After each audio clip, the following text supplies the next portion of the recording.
جب ایک گھر میں ایک چھوٹے بچے کی ولادت ہوتی ہے، ماں کے پیٹ سے وہ باہر آتا ہے، وہ اپنے معصوم سے آواز سے رونا شروع کرتا ہے، ہاتھ پاؤں ہلاتا ہے، آنکھیں کھولتا ہے اور کبھی آنکھیں بند کرتا ہے، چھوٹی چھوٹی وہ روشن روشن آنکھیں، اس کی پلکیں جھپکتی ہیں۔ یہ ایک زندگی کا آغاز ہوتا ہے۔ یہ اللہ تبارک و تعالی کی قدرت کا ایک حسین نمونہ ہر گھر میں نظر آتا ہے، اور یہ زندگی اللہ تعالیٰ فرماتا ہے کہ میں نے پیدا کی ہے۔ جب ایک ننھا معصوم سا بچہ ایک گھر میں زندگی کی پہلی سانس لیتا ہے اور سب لوگ خوشیاں منا رہے ہوتے ہیں، مٹھائیاں بانٹ رہے ہوتے ہیں، ایک دوسرے سے گلے مل رہے ہوتے ہیں، اسی لمحہ کسی اور گھر میں یہ بھی منظر ہوتا ہے کہ ہو سکتا ہے اس معصوم بچے کے ساتھ تعلق رکھنے والا کوئی دور کا رشتہ دار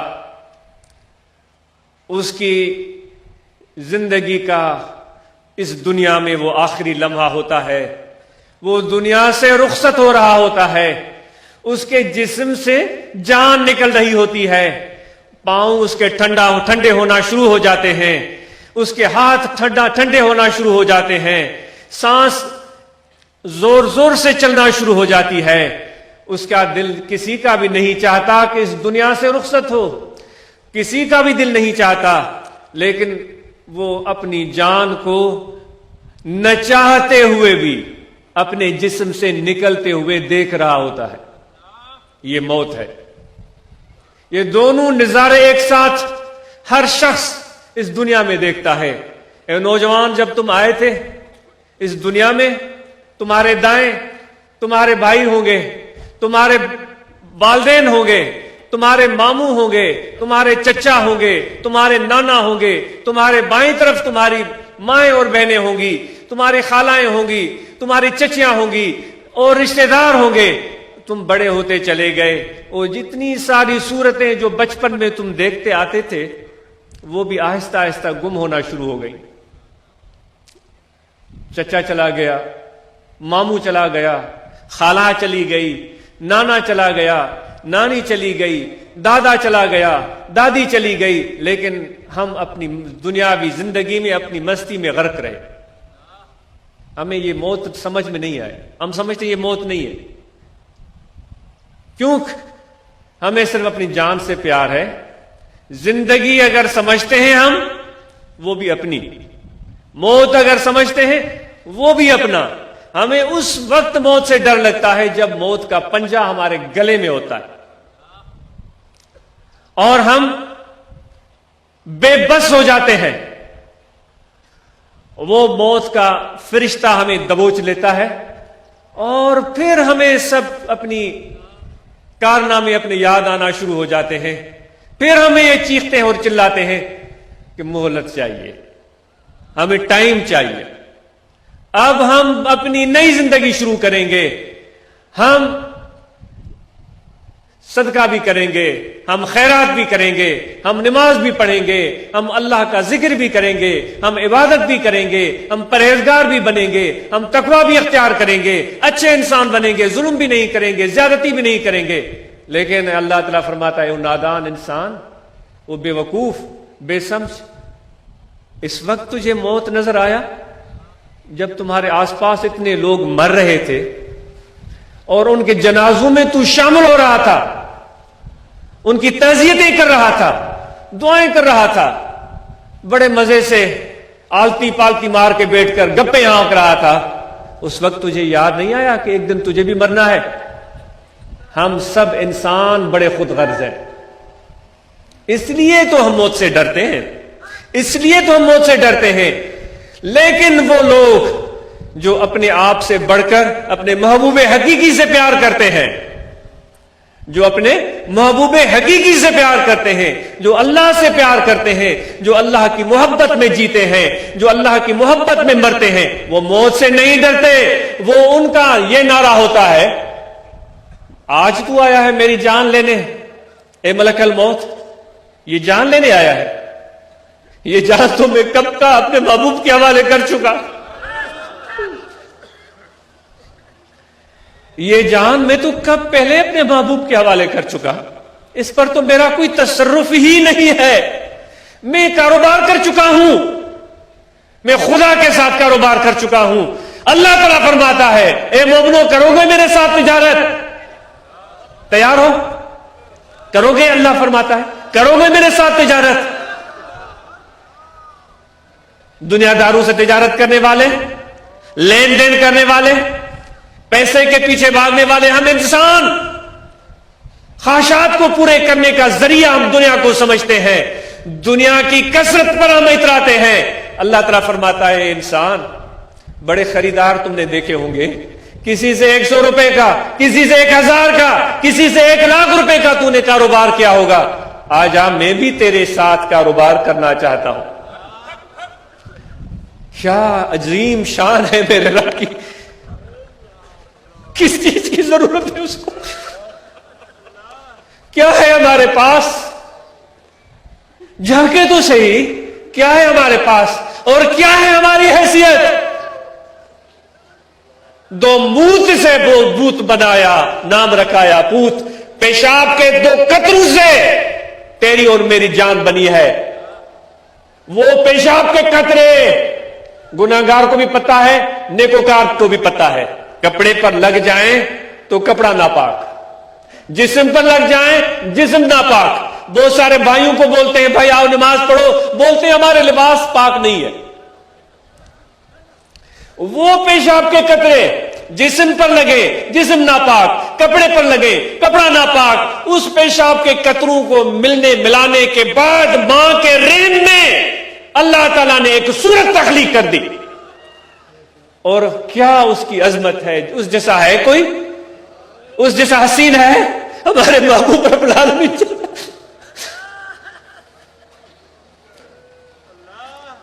اس جیسا کوئی پیارا ہے؟ اس کی عظمت، اس کی عظمتیں دیکھیں، اس کی کبریائی دیکھیں، اس کا جلال دیکھیں، یہ پوری دنیا دیکھ رہے ہیں، یہ کارخانہ چلتا ہے، یہ خدا کی ایک عظمت کے ایک ادنا سا ایک کرشمہ ہے، ایسی ہزاروں لاکھوں دنیا خدا چلاتا ہے۔ تو اس دنیا کو نہیں سمجھ سکا، ایک چھوٹی سی دنیا جو ایک پانی کے بلبلے کی طرح ہے، اس پانی کے بلبلے میں اللہ نے کیا رنگ جما رکھے ہیں۔ زندگی تیری گزر گئی 60-70 سال، ابھی تک اس دنیا کو تو ڈھونڈ رہا ہے، بھاگ رہا ہے، یہ بھی کروں گا، وہ بھی کروں گا، یہ بھی کروں گا۔ اللہ تیری اس حماقتوں پر ہنستا ہے۔ یہ دنیا چھوٹی سی، کل متاع دنیا قلیل، یہ چھوٹی سی دنیا، اس کے پیچھے بھاگتا ہے۔ اے بے وقوف انسان، تو دیکھ، تجھے پیشاب کے قطروں سے بنایا، اور میں نے کہہ دیا کہ انسان میں نے تجھے اپنی شکل کے مطابق بنایا ہے۔ کہاں تیری پستی، اور اللہ نے کہاں تجھے پہنچا دیا، اور پھر کہا کہ جانو، اپنے آپ کو پہچانو، اپنی حقیقت کو جانو۔ تو جب فرشتہ آتا ہے اور کہتا ہے کہ تیری جان لینے آیا ہوں، دنیا والے کی، دنیا دار کی گگی بند ہو جاتی ہے، سانس بند ہو جاتی ہے، کانپنا شروع کر دیتا ہے، ہونٹ ہلتے ہیں، ڈرتا ہے قبر سے، موت سے، آخرت سے ڈرتا ہے۔ میرا کیا ہوگا، میرا کیا ہوگا، مجھے تو ابھی جائیدادیں خریدنی ہیں، مجھے تو فیکٹریاں لگانی ہیں، مجھے تو گھر بنانے ہیں، میرے بچے چھوٹے چھوٹے ہیں۔ وہ اس خواب میں گم ہو جاتا ہے۔ اس دنیا دار کا حال وہ ہے کہ اس عورت سے بھی پیچھے ہے، اس عورت سے بھی پیچھے ہے، جس کو بٹائی صاحب نے اپنے شاعری کا حصہ بنایا ہے۔ وہ فرماتا ہے اچے اسرائیل ستی جاگائی سسری، ایک عورت تھی، کسی سے اس کی شادی ہوئی، اس سے محبت ہو گئی، وہ اس کا شوہر تھا۔ سندھیے میں چوا انہیں جو ور ہوئے وہ سندھ جی راواسڑ، بمبور جی راواسڑ، انہیں جو عشق لگو کیچ جے مانن سا، بلوچستان کے رہنے والوں سے اس کا عشق لگ گیا تھا، اس کی شادی ہو گئی تھی، وہ شہزادہ تھا، وہ عطر بیچنے آیا تھا، وہ خوشبوئیں بیچنے آیا تھا، اس کی شادی ہو گئی، ان کے بھائیوں کو پتا چلا کہ بھائی ہمارے حکمران کا بیٹا، راجا کا بیٹا ایک عورت کی محبت میں گرفتار ہو کر بھنبور میں بیٹھ گیا ہے، بادشاہی اس نے بلا دی ہے۔ اس کو لینے آئے تھے، وہ جت اس کو لینے آئے اور وہ جانے کے لیے تیار نہیں ہوا، اس کو انہوں نے بے ہوش کیا، رات کے عالم میں اس کو لے کر چلے گئے۔ بٹائی صاحب فرماتے ہیں کہ سسوی کی اتنی محبت سچی تھی کہ وہ تنہا کمزور عورت اپنے شوہر کی تلاش میں نکلی اور چلتی چلی گئی، پہاڑوں سے، جنگلوں سے، میدانوں سے، بھوکی پیاسی ننگے پاؤں، اس کو کوئی ڈر ہی نہیں ہے، وہ سوئی ہوئی ہے، اسرائیل پہنچ گیا۔ سوئی کیا تھی؟ وہ تو خواب میں اپنے محبوب کو دیکھ رہی تھی۔ اس نے آ کر اس کو جگایا، اچے اسرائیل ستی جاگائی سسوی۔ اس فرشتے کو دیکھا جس فرشتے کو آپ نے اور مجھے بھی دیکھنا ہے، جس کوئی ڈراؤنی شکل، جس کا کڑکدار آواز، جس کا مضبوط پنجہ دم نکالنے کے لیے، سانس نکالنے کے لیے ہے، ہم اور آپ نے بھی دیکھنا ہے۔ اس کمزور عورت نے بھی اس کو دیکھا، ڈری نہیں۔ ہم ڈر جائیں گے، وہ نہیں ڈری، آنکھیں ملتے ہوئے اس کو دیکھنے لگی، کہنے لگی ہو سکتا ہے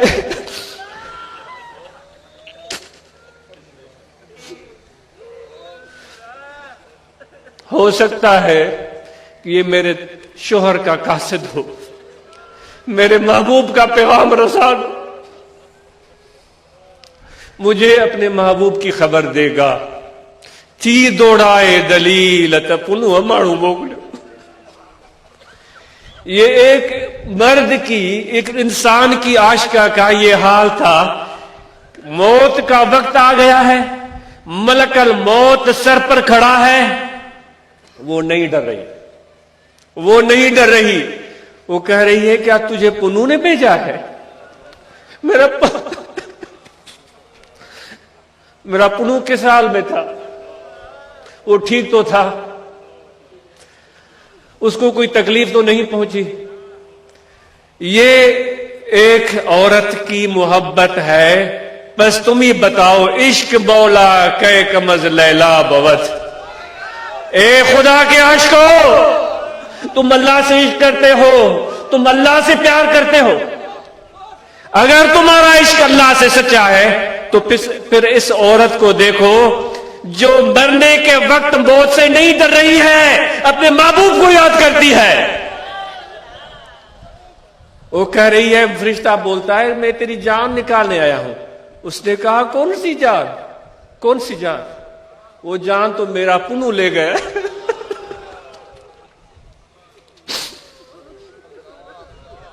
وہ میری جان، میرا پنو لے گیا ہے، میرے پاس تو کچھ بھی نہیں، جو کچھ ہے لے لو تم، جو کچھ بھی ہے وہ لے لو تم۔ وہ ذکر والو، وہ ذکر والو، وہ سجدہ کرنے والوں، اور رکوع کرنے والوں، حج اور عمرہ کرنے والوں، ایسی محبت کی چاشنی چکھی ہے کبھی؟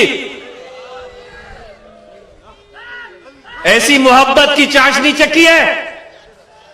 یہ باتیں نہیں ہیں، یہ کوئی لیلا مجنون کے قصے نہیں ہے پاگل، یہ حقیقت ہے، یہ روشن سورج سے زیادہ بڑی حقیقت ہے۔ اگر تم نے اور مجھ نے اس حقیقت کو نہیں پہچانا، زندگی ضائع ہو گئی، برباد ہو گئی۔ یہ دنیا کی رنگینیاں عارضی اور فانی ہے، جتنا جلدی سمجھ لو تمہارا اور میرا بھلا ہے۔ اگر نہیں سمجھ سکے، اس دنیا کی حقیقت کو نہیں سمجھ سکے تو خون کے آنسو بہانے پڑیں گے،